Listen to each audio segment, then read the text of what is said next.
Now, learning to swim is a rite of passage for many kids in Australia, but just imagine the added challenges for those who are born deaf or with hearing difficulties. Now, a specially developed program is being rolled out with a tailored approach for these families. And Steph Ferrier joins us from Melbourne. Good morning, Steph. Tell us about it. Good morning, Lisa. Yes, I'm here in Melbourne's southeast at the moment. You can see the kids behind me. They're very excited to be in the pool. And I'm also joined, of course, by Dan, our Auslan interpreter, as well as Deaf Children Australia CEO David Wilson. And also, as well, we've got Henry Livingston, and he's the father of 9-year-old Davey, who is watching very intently while he's getting a lesson in the pool. Now, this is called Puggles Swim.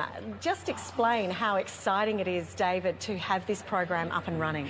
Thanks, Stephanie. Look, we are so excited at Deaf Children Australia to launch this program. And Puggles Swim is Australia's first nationally endorsed Learn to Swim program that supports the communication needs of deaf and hard of hearing children in a mainstream class setting. And it's been endorsed by Ausswim, the two of the mainstream governing bodies, Ausswim and Swim Coaches and Teachers Australia. So we've been working together with swim experts to develop the program. So how does it work that is different from a normal swim lesson that we see? Well, not only do young deaf and hard of hearing children and their families find it difficult to access a class that swim instructors can actually deliver the instruction, because there's lots of environmental issues that affect the communication of the instructors. And so the program actually uses a lot of visual cues and in just general everyday instruction. So we've just replaced those visual cues with Auslan signs that are really relevant. So there's key signs, there's a lot of deaf awareness training in the program, there's learning about the impact of hearing loss on the actual environment here, and also lots of strategies, learning tools and resources in the program as well. So it's really making those instructors more aware, so they become Puggles skippers. That's correct. And then after that as well, using those cue cards to help. Yeah. And obviously during the pandemic, it's been especially tough, and this is a life and death situation, isn't it, for deaf kids to be able to learn how to swim properly? I think with swimming schools during the pandemic shutting, particularly in Victoria, learning to swim for young kids has really been interrupted, and we have to make a lot of catch-up. And also we've lost a lot of the workforce, a lot of the swim teachers. We rely on young kids coming through, they're 15, 16, 17, 18-year-olds, and they've all gone to different things.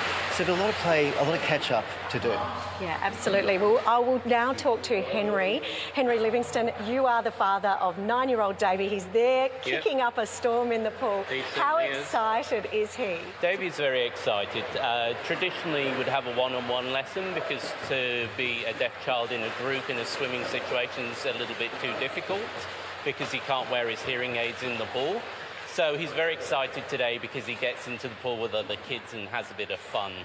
Isn't it important, that social interaction? And how difficult has it been for you during the pandemic to find the lessons?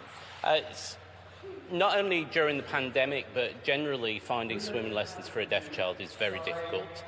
You need an instructor that understands how to teach deaf children. That's the number one. And then if they've got the visual skills or the Auslan skills, then that's a bonus.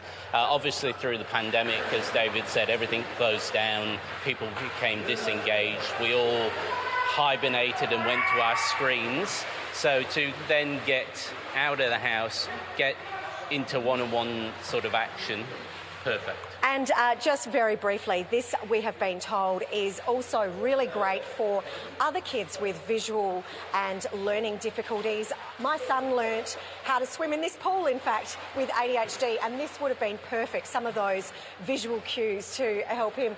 Quickly, just before we go, we're going to do a couple of the quick signs. Yep. Let's do swim. Swim is an easy one. And then there's also face in, so face in, and there's also float. So float.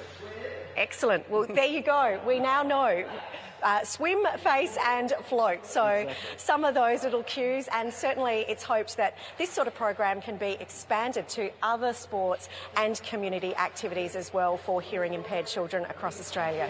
That is terrific news. Steph, thank you very much. What a fantastic initiative.